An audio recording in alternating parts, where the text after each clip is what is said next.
Hello everyone. Let me ask you something. What is more dangerous? A missile destroying your home or your city in seconds, or a decision that make your food, medicine, healthcare disappears slowly? Welcome everyone to our podcast. Today we are speaking about war and sanctions. Yeah, when we come to the war and sanctions, we must analyze. It is very essential to know what Yeah. really the war and Yes, sanctions of means. course. Right. It's a most contemporary, relevant topic in this geopolitical landscape. Especially this In 21st century. yeah, of course.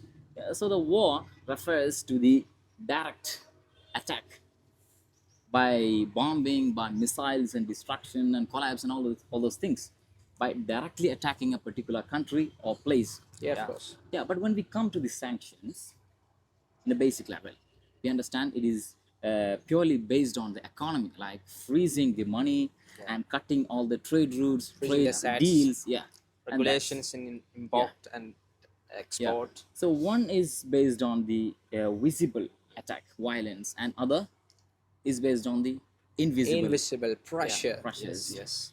So we often talk about wars, but sanctions, and I think we need to give more attention Of to course. talk about. This war is from the beginning of Sanctions, the yes. mankind, I think so. Yes. But the So, sanctions. yeah, when we trace back to the history of sanctions, we can reach to the ancient Greek period, where there was a type of sanction which is named Megarian Decree. Yeah. It was a type of sanction which was imposed by the ancient capital Athens Yeah. to a city named Megaria. That was they were sanctioned in the terms of their trade and exportation and importation at the time. It means they are economically isolated, like Yes, the definitely. the modern sanction. Yeah. Yes. Yes. So when we come to the modern sanctions, Yeah. the modern period, the modern age, it is some kind of different thing, right? Yeah. So we have a lot of examples, like Yeah. in the recent modern tragedies that have happened, like in 2003, the Iraq War, Yeah. and also in Iran, Yeah. and also the Saudi sanctions in 1973 Yes, the oil against the embargo. Western countries. Yeah. You know that the history, the landmark, that shook the entire economy of the U.S., United States. Of course. Yeah. So when we come to the Iran, 2.5 million barrels of oil just reduced into just 1 million. 1 million, right? 1.5 Yeah. million barrels. Great It's a extent. huge amount. Yes. Yeah. So also the economy was shrunk by 15 to 20 percentage due to the sanctions. Yo. Yeah. So these are not just numbers. This is the real people who are struggling to survive. Yes. The price is rising. The job is losing. Yeah. This is all these things, right? So when we come to Awesome. the sanctions, the 1973, which was imposed by the Saudi Arabia under the King Time of Faisal. King Faisal. King Yeah. Faisal, yeah. Yeah. So it also led to a severe economic collapse. Yeah. I think it's in the Western economy. Yes. Yes. Yeah. So that's the case now. Yeah, okay. When it comes to this contemporary situation, Strait of Hormuz, we are Yes. reading about Strait of Hormuz every day in Open. our newspaper. Strait of Hormuz opened, Open, closed. closed, It was closed, opened opened. again, Yeah. closed Closed again. again, Yeah, it is like a mindset of Trump. like the mindset of Trump. Donald J. I Trump. think we should talk about Strait of Hormuz. Yes, of course, Jasil. The Strait of Hormuz is a game changer in the world economy. Yeah.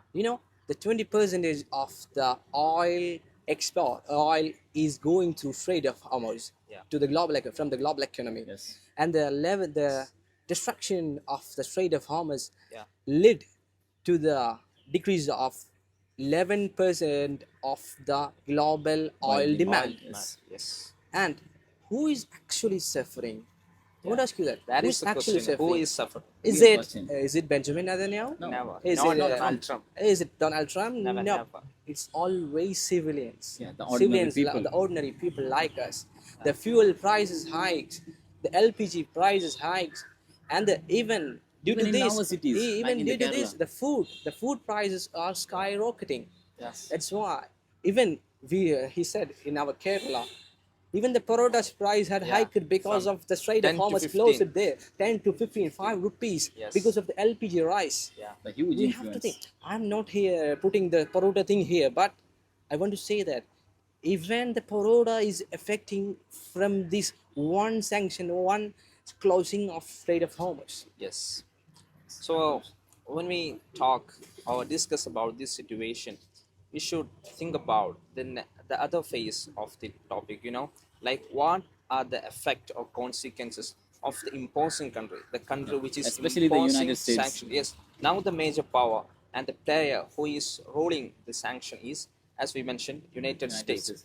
But when we think about what has happened to US after the starting of the Iran-Israel war, we could find that the America's US military expense has hiked. It's super hiked. And then there are in various internal protests, mass protests are Yeah, inside conducted. America against Yes, this own administration of yes, Trump. the Trump's foreign policy is Very conducted disgusting, man. here. And the latest news we heard that when Trump invited the EU countries, European Union countries, Union countries. for their blockade against Strait of Hormuz, no any of the country has supported him. Yeah, even the UK. Even have UK, refused their it. best The friend, best friend of every America. country in the European Union has rejected Trump's proposal. That is a serious thing. Yes. Yo, so what is the cause, the root cause of all these things? We have a lot of international organizations, international, Of course. yeah, relations, right? The UN. Now we have to discuss about UN, the so-called peacemaker. Makers. Which never makes peace. What is UN doing these all issues? You know that the sanctions, what we are discussing about. Yeah, I think This after the sanction, Second World War, yes, right? after Second World War, Yeah. the UN, 1948. the UN Security Council had thrown this game card of this sanction for just reducing the war or just preventing the war. Yeah, I think it has just multiple Wow. doors. But what's the problem? You know that the people are suffering more than wars because in the wars it's instant suffering. But nowadays they are suffering by gradually suffering by food shortage, shortage of medicine, shortage of Basic- healthcare, every basic necessity. necessity. Yeah. Now, in this contemporary problem, what Iran is doing, or what Iran, or in the Iran contemporary issue, what UN is doing, it's what we have to discuss. Yeah. When we view this topic, this very topic, which is war and sanctions, in a global perspective, Yeah. we come to the conclusions that the failure, the utter failure of the United Nations. Of course, You know that the Yeah. UN Security Council is the only body Yeah. that can authorize the military interventions and sanctions Yeah. across the countries who are just doing atrocities around the world, right? The major powers. Yeah, They of are course. doing the atrocities. Yes. So I think it has major failures and major drawbacks and setbacks, Yes. challenges. Definitely. Yeah. Definitely. And the primary challenges, which I believe is the veto power paralysis. Of course, Which yeah. means, the permanent five members, Five nations, members. right? Yeah. Which is USA, Russia, China, France, and UK. UK. So These guys are the countries- most powerful countries. Yeah, Always the world. powerful countries chances wars and Yeah. everything. They want these powerful guys want to become more powerful. Yeah. They have the instinct of being more powerful. Yes. This Yes. leads to all problems. Yeah. What is the resolution done by you and by just making them as permanent members who can do anything they want? Yeah, even if these very countries, the five-member countries, involved in any kind of atrocities and attack and war, so the UN, nobody will just give the permission, right? Nobody will talk about this. Right? The Yes. UN resolution, they will use their veto power against the resolutions. Yeah. Whatever they That'll talk, bring the pieces, nothing right? Yeah, just there is matter. the serious question arises that what is the need or help of the UN? Yes. So I think the second challenge is one of the major challenges of the UN failure is that it lacks an independent military factions. Yes. Yeah. If any of the attack happens, war happens, any aggression and the violations of international law occurs in any parts of the world, then They have the to. very UN, the United Nations, has to depend, Yes. on these 193 countries, Countries, right? yeah. Of course, yeah. Yeah. So these 193 countries have to donate for the UN, Yes. Yeah. and these countries have to send troops to the UN. Yes. So it lacks military interventions, military factions on its own. Yeah, of course. That is why the UN cannot just involve in this war Involve. and take stringent and strict The actions. just actions. Yeah. Yeah, that is one of the major challenges, I think, right? Yeah, of course. Yeah, of course. And the one of the last and final, not final, but the one of the major drawbacks is that the UN relies merely on the diplomacy and just trade, truce talks, and also a condemnation. And we Yeah. know that it will not benefit to the great extent. Just course. condemn the country Yeah. without having a proper military factions. Yes. How can it end, right? Yeah. So this is the major concern regarding the UN.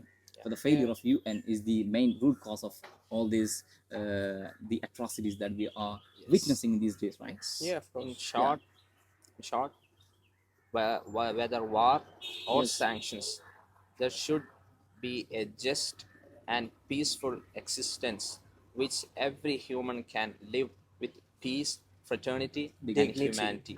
Yeah, rather than just spending $5 to $10 trillion on these wars. Yeah.